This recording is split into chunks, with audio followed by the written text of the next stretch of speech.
Hello there, happy Monday. All right, today's email. This person says, I finally stopped any and all walking.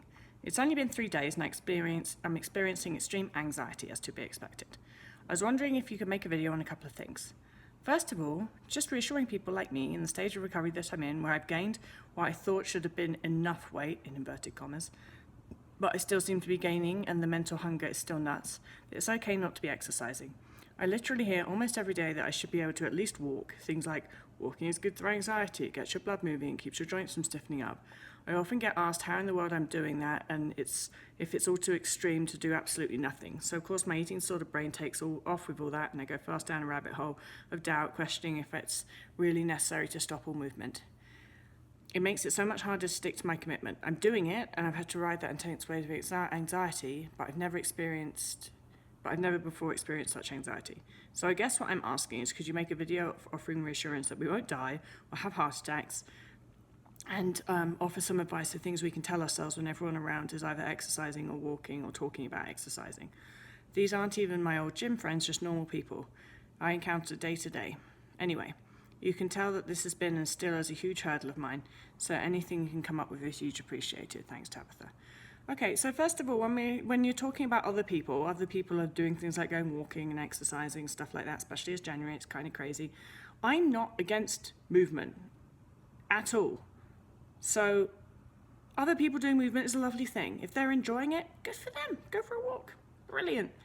And full recovery should mean that you can do whatever you want with your body, and that you will have the soundness of mind to make good decisions. So full recovery doesn't mean that you sit wrapped up in cotton and wool for the rest of your life. It means that you can get out and do things if you want to. That's the difference. It's not compulsive.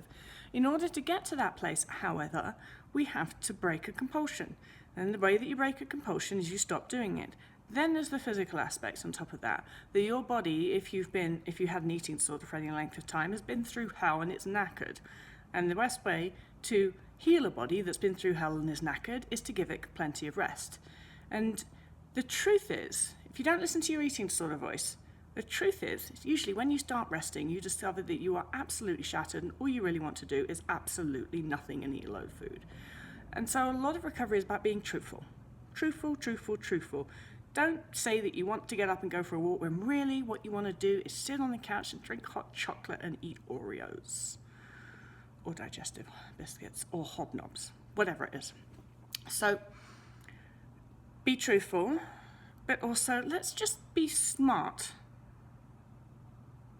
This is not like exercise or movement is always an awful and stupid thing for people to do. I do think that gyms are stupid. I think that's awful and stupid, I have to admit. But that's just my opinion. I do think that anything that's kind of excessive, running marathons and shit like that is stupid.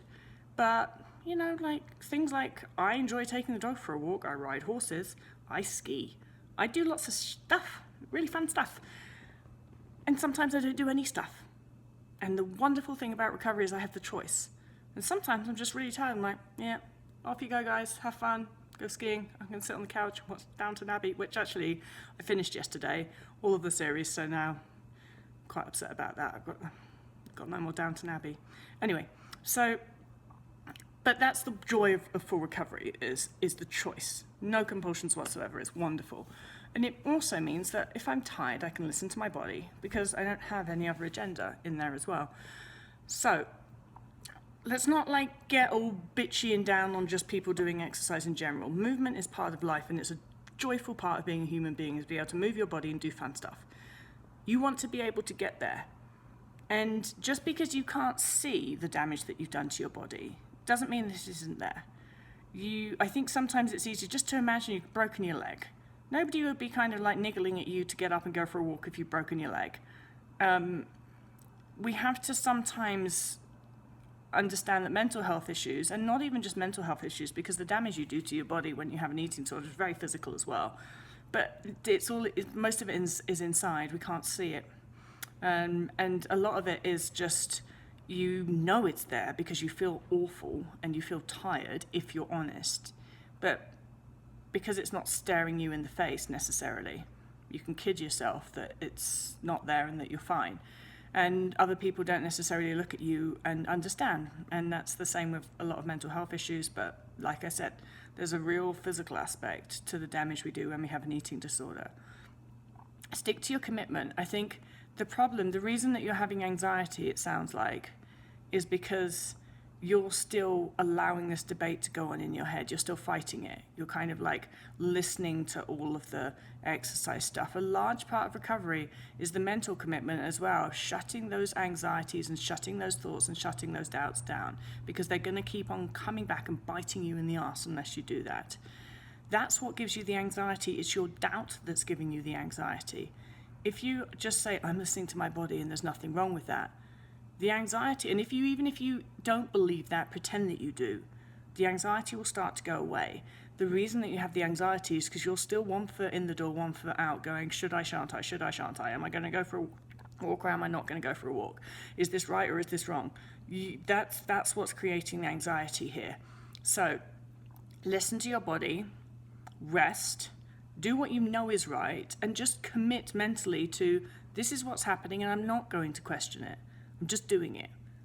And that should reduce the anxiety. Also, generally, if you're feeling anxiety about resting, it's because you're worried that you're going to gain more weight because you're not suppressing your body weight by a movement. And so a lot of your anxiety is probably going to come from fear of weight gain as well. So recommit to your unsuppressed body weight. If you are fearing weight gain because you've stopped movement, it means that you are using movement to suppress your body weight. So commit to your unsuppressed body weight and will yourself to get there. Want to get to your unsuppressed body weight. And judgment doesn't come into it, I'm afraid. So while I think it's great that you're doing the things that you're committed to, no exercise, I feel like there's some bits in there where you're still wavering on it and you're still kind of like not fully committed to it, and that's what's causing the anxiety. But well done so far. Keep it up.